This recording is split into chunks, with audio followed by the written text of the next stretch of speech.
Bom dia. Nesse vídeo vamos falar um pouco sobre pena de morte. É um assunto que sempre vai e vem, né? Então, tem épocas com aumento de criminalidade no Brasil, que se discute que deveria ter pena de morte. Aí, quando a criminalidade cai um pouco, mas muito pouco, porque a criminalidade do Brasil é sempre muito alta, as pessoas esquecem. Aí entram argumentos religiosos, argumentos de tolerância, sentimentalismo, etc. Então, nesse vídeo eu vou comentar um pouco sobre a pena capital. É chamada também de pena capital porque historicamente se cortava a cabeça, né, dos criminosos. Bom, desde que o mundo é mundo, se a pena de morte sempre foi aplicada. Então, o ser humano sempre entendeu que tem determinados crimes que a única solução para o criminoso seria a execução. Então, por exemplo, aquele que mata pai e mãe, qual pena que essa pessoa tem que estar submetida? A pena de morte, não tem jeito, é uma coisa que é da natureza humana, ter uma proporção entre o crime, né, e a pena. Então, a humanidade sempre considerou, por exemplo, abusos de guerra, então se fazem um tribunal militar e se pune com a morte quem abusou. O mais famoso desses tribunais foi o Tribunal de Nuremberg, né? Pelo menos nos últimos 100 anos, né? Então, para tudo quanto é lugar, em todas as nações, todos os locais, a pena de morte sempre foi considerada uma medida justa contra determinados crimes. Aí com a mudança dos tempos, pós-Revolução Francesa, entrando direito dos homens, sentimentalismo, supostamente uso da caridade na pena, nova visão da pena, a pena de morte começou a ser atacada já no século XIX. Então, já no século XIX, determinadas nações passaram a abolir a pena de morte. Ao longo do século XX, principalmente depois da Segunda Guerra Mundial, a maior parte dos países do mundo aboliram a pena de morte, né? Aqui eu não vou entrar em qual seria a execução da pena de morte, né? Seria um estudo mais longo, que variava desde a própria decapitação até a crucifixão, né? Que era usada no Império Romano, né? Então não vamos entrar nos detalhes do modo de execução. Cada nação, cada lugar, cada história tinha os seus modos de aplicar essa pena, né? No Brasil, a pena de morte era empregada, foi prevista pela legislação até o advento da República. A última execução no Brasil foi em 1885, se não me falha a memória.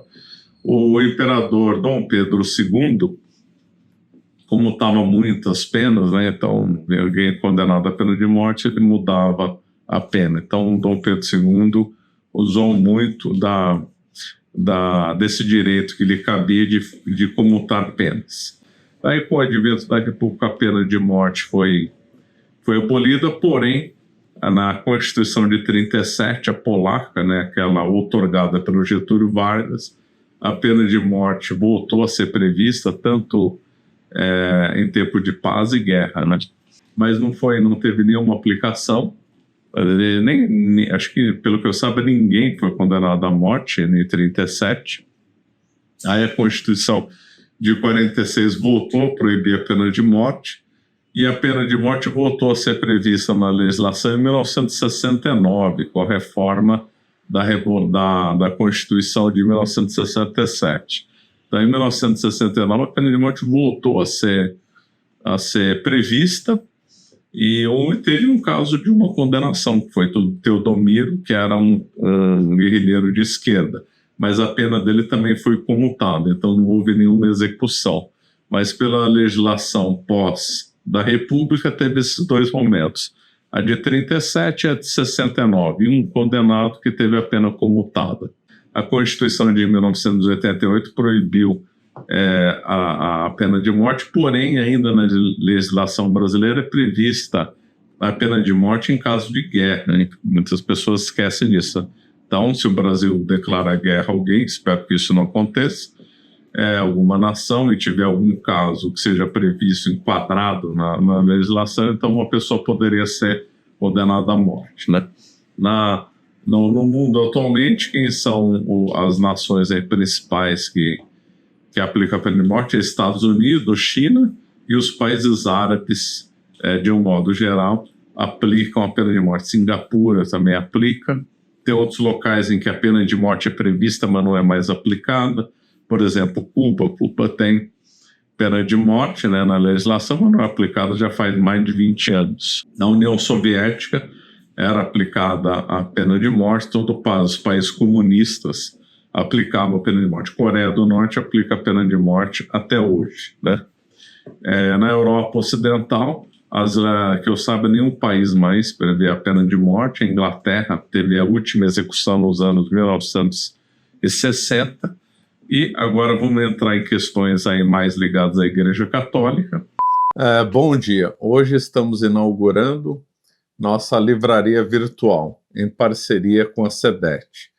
O link está na descrição. O site, né, em parceria com a SEDET, é Livraria Marcelo Andrade, né? E nessa livraria nós temos, os livros foram selecionados por mim, está separado em vários temas, como filosofia, história do Brasil, história geral, educação. Também tem uma aba só para os livros que eu escrevi, que também estão à venda na SEDET.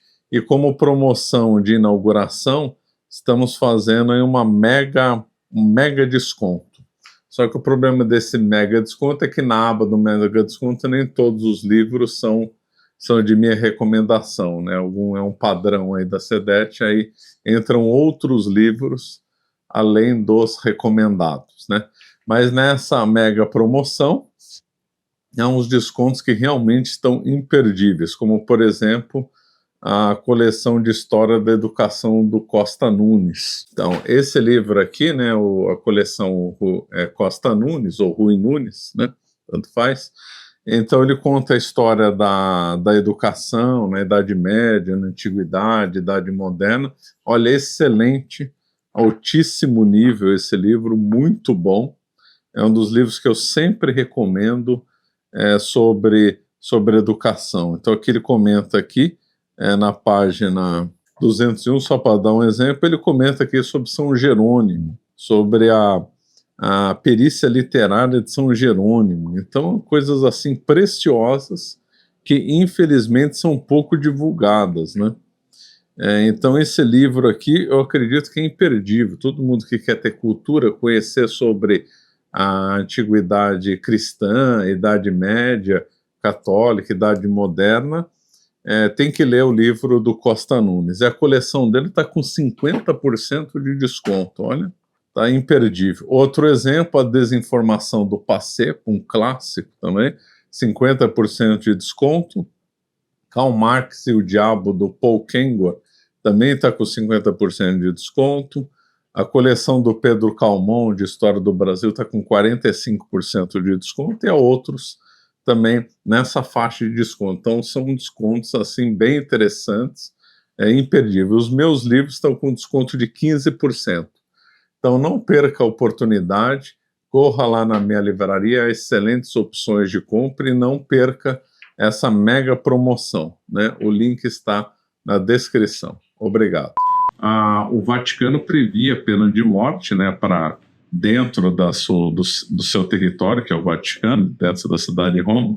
Isso mudou em 1969. Em 1969, o Papa Paulo VI aboliu a pena de morte no Vaticano. A Igreja Católica, enquanto na época que governava, né, na época que os papas governavam o centro da Península Itálica, a pena de morte foi empregada, né? Então, no século XIX, antes da unificação italiana, teve grande uso a pena de morte. Inclusive, tinha um executor oficial no século XIX que teve relativa fama, e teve muitas execuções dentro dos estados papais no século XIX até a unificação italiana. E a Igreja Católica, apesar da divulgação em contrário, sempre defendeu a pena de morte até alguns anos atrás, quando o Papa Francisco fez uma mudança. Então, desde que a Igreja Católica nasceu até o Papa Papa Francisco, era entendida a pena de morte como uma medida legítima, tanto podendo ser aplicada pelos estados como pela própria da igreja, né?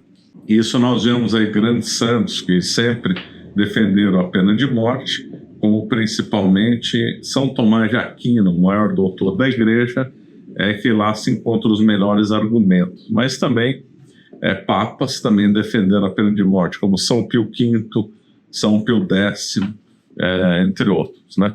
O Papa Pio XII defendeu a pena de morte, ele tem um texto muito interessante argumentando aí nesse sentido.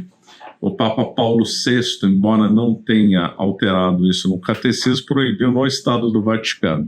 O João Paulo II atenuou os casos de pena de morte, né, deu uma restrição, e por fim o Papa Francisco disse que a pena de morte atenta contra a caridade, etc. e tal. Eu já fiz um vídeo comentando sobre a adesão do Papa Francisco no canal Flos Carmelli, então não vou comentar sobre as questões que envolvem a mudança do Papa Francisco sobre esse aspecto. Tá lá, vou deixar um link aqui na descrição sobre esse vídeo que eu comento lá no canal Flos Carmelli. Aqui eu vou, nesse vídeo, a partir de agora, eu vou comentar aqui as principais objeções que principalmente católicos apresentam contra a pena de morte. Não pode haver pena de morte, que pode acontecer erros e acabam se matando inocentes. Esse é um erro de raciocínio, porque o abuso não tolhe o uso, né? Então não é porque existe a potência de erro, ou mesmo que esse erro leve à morte, que você vai proibir o uso de alguma coisa. Então teria que se proibir avião, por exemplo, de voar. Porque avião vai cair algum dia, vai matar a gente, então não poderia ter avião, não poderia ter moto, não poderia ter carro. Então, é um argumento que não faz o menor sentido. No mundo jurídico, nós temos esse brocário, né? Latino: abuso não tolhe uso, abuso não tolhe uso. Então, não tem sentido se proibir qualquer coisa tendo em vista uma potência de erro, alguma coisa que pode acontecer.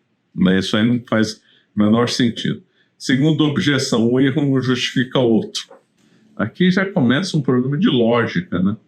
Aliás, nós teremos novidade no canal da EVH na questão lógica, eu não vou adiantar nada, mas teremos aí alguma coisa relacionada a isso. Então, aqui ele já está afirmando um erro. Então, já isso aqui é uma falso argumento, né? Isso aqui ele já está se apresentando a coisa como errada. Não provou que a pena de morte está errada em si mesma. Ele já se apresenta: a pena de morte está errada, logo não é justificável. É isso que está querendo dizer com outras palavras, né? Isso aqui não faz o menor sentido. Seria se a gente fosse equiparar, usar esse mesmo argumento para, por exemplo, pena de restrição de liberdade, por exemplo, prisão. Então não pode haver prisão, porque um erro de manter alguém preso não justificaria a aplicação da pena. Terceira aí, a objeção: só Deus pode tirar a vida, ele ordenou não matarás. Típico argumento, né, religioso, de quem lê a Bíblia, porém a pessoa para só nos mandamentos, porque se a gente for ver em Êxodo, está previsto que ferir um homem querendo matá-lo seja punido de morte, o que ferir o seu pai e sua mãe seja punido de morte, tudo no Êxodo. Aquele que tiver roubado o homem ou tiver vendido, convencido do crime, morra de morte. Então, na realidade, o mandamento não matarás não mandarás em circunstâncias normais, né? Não matarás sem razão, porque depois o Êxodo tem um monte de casos, a Bíblia elenca um monte, mais de 20 casos justificando a pena de morte, claro, né? Então a pessoa só fica num trecho, não interpreta o conjunto e fica defendendo isso sem saber, né? Quarta objeção: a Igreja Católica é contra a pena de morte. Essa objeção já não faz o menor sentido, né? Eu já citei dos papas, da história da Igreja, né? E mesmo no Ato dos Apóstolos tem uma questão interessante, né? São Paulo disse: estou diante do tribunal de César, é lá que devo ser julgado, nenhum mal fiz aos judeus, como tu sabes muito bem. E se lhe fiz algum mal ou coisa digna de morte, não recuso morrer. Então, São Paulo diz que a pena de morte é legítima nesse caso, né? Quinta objeção: não se pode punir os criminosos com a morte, ninguém tem esse direito. Então, isso aqui não faz o menor sentido, esse argumento, né, porque a pena de morte é uma medida proporcional ao crime, né? E ainda, de novo, se a gente quiser mais questões ainda relacionadas na Bíblia, nós podemos ver que... Porque o que eles querem dizer com isso? Ninguém tem esse direito. Eles dizem, os que defendem essa objeção, que haveria uma desproporção entre o crime e a morte. Olha, não há. Que pena é a mais justa para quem, já falei, para quem mata pai e mãe, ou para quem entra numa creche e mata todas as crianças da creche? Tem que ser a morte, tem que ter uma proporção entre a pena e a morte. A sociedade tem o direito de ficar livre de um assassino. Aqui eu já aproveito para pegar um parênteses que se relaciona com isso, que é a visão errada que a pena é feita para socializar o criminoso. Não, não é. Como ensina São Tomás de Aquino, ao todo vale mais que a parte. Então, se uma parte está corrompendo o todo, ela tem que ser apartada do todo, né? É o que está escrito em Coríntios: não sabeis que um pouco de fermento corrompe a massa? Outro ponto: afastai o mal de vós, né? Então, se nós deixarmos os criminosos dominarem conta da sociedade, a sociedade inteira vai ficar sofrendo. Como a parte vale menos que o todo, essa parte que está corrompida tem que ser apartada da sociedade. Então, a função número 1 da pena é separar o criminoso do resto da sociedade, né? Socialização é uma coisa que surgiu depois na história do direito criminalista, se for possível, porque também tem muita gente que é irrecuperável, e se o crime que ele fez não for digno de morte, né? Então, uma visão completamente errada da pena, achar que a pena é para ressocializar. Não, a função da pena é separar um criminoso da sociedade para que ele não faça mais crimes. Esse é o objetivo principal da pena, né? Eu não estou dizendo que todo crime teria que ser digno de morte, claro que não, né? Só os mais graves, como sempre foi defendido pelos grandes santos e estudiosos do tema, claro. Sexta objeção: pena de morte não resolverá nada. Então o pessoal diz que a pena de morte até aumentaria a criminalidade. Então, isso é uma visão completamente sem sentido. Há uma proporção, a criminalidade aumenta conforme a punição para os crimes vai diminuindo. À medida que aumenta a punição e eficiência da polícia e do poder judiciário, a criminalidade diminui. O Brasil tem alta criminalidade porque tem penas brandas e porque, infelizmente, nem todos os criminosos são levados a julgamento. Existe aqui um outro argumento contra a pena de morte, um argumento muito frágil, claro, mas que, infelizmente, pegou no Brasil, que é aquele argumento que se diz aqui em Minas Gerais: não se pode punir o criminoso com a pena capital porque a culpa é da sociedade. A pobreza que causa a criminalidade, são traumas psicológicos que causam o crime e por aí vai. Uma conversa mole completa. Por quê?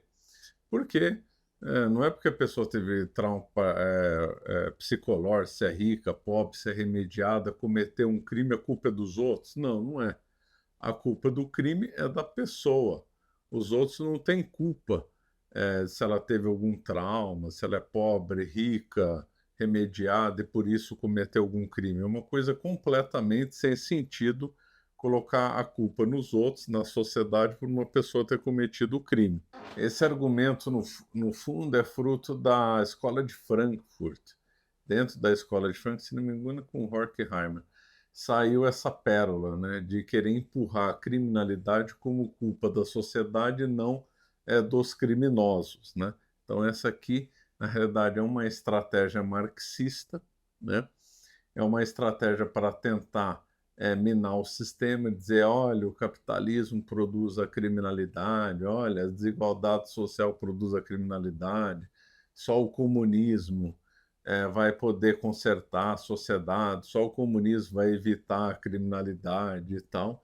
Então é essa cultura que está a empurrar a culpa para a sociedade, para o capitalismo da criminalidade, é uma técnica marxista, uma técnica comunista de argumentação. Falha, óbvio, mas essa é a técnica. Infelizmente, no Brasil pegou. Em países comunistas, União Soviética e outros locais, na União Soviética, se dizia que teria zerado a criminalidade. Por quê? Porque como a criminalidade era fruto do capitalismo, então no paraíso socialista não pode ter crime. Então, de forma na base da estatística, da canetada, se zerou a criminalidade na União Soviética. Então, por dados oficiais, não haveria crime na União Soviética. Se não me engano, na China, do Mao Tse Tung, quando acontecia um crime, a culpa era do capitalismo, então o criminoso tinha que ser reeducado para o comunismo. Então, todo mundo que é comunista não cometia crime na China do Mao Tse Tung. Só cometia crime aquelas pessoas que ainda estavam viciadas pelo sistema capitalista. E aí, então, tinham que fazer uma reeducação. A coisa chega a ser trágica, como a pessoa comete um crime e o culpado é o regime capitalista que não tinha mais, já que a China era comunista. E aí, então, como o crime era produto do capitalismo, então a pessoa teria que ser reeducada num campo de concentração, né? Então era assim, ou zerava a criminalidade na base da canetada, na estatística oficial, como foi algum tempo na União Soviética, ou colocava a culpa no capitalismo na China comunista, e aí a pessoa tinha que fazer uma reeducação, né? Bom, vamos ficando por aqui. Isso aqui, o objetivo desse vídeo só foi apontar alguns argumentos pró-pena de morte e rebater algumas objeções. Não tenho a pretensão de esgotar todos os argumentos, né? Vou deixar aqui no link desse vídeo um artigo que eu escrevi sobre a pena de morte e também um outro vídeo que eu fiz no site do Floss Carmelli. E antes de encerrar, é com felicidade que anuncio que nós temos aí uma livraria virtual que lançamos agora recentemente. A livraria leva o meu nome, né? Livraria Marcelo Andrade, em parceria com a SEDET. Então lá tem vários livros, né? Vários temas, filosofia, história, nova ordem mundial, marxismo, etc. Foram livros que eu selecionei e já estão disponíveis para venda. Não perca a oportunidade de comprar livros com desconto, porque no lançamento dessa livraria em parceria com a SEDET, nós estamos aí com uma mega promoção com descontos que vão até 50%. Então não perca a promoção. O link também vai estar na descrição, Livraria Marcelo Andrade. Lá, conforme eu falei, escolhi vários livros em vários temas, filosofia, nova ordem mundial, etc. E muitos estão com descontos. Também meus livros também estão à venda lá numa aba em separado, então não perca aí essa oportunidade de comprar livros aí com desconto na minha livraria aí virtual. Bom, vamos ficando por aqui. Obrigado.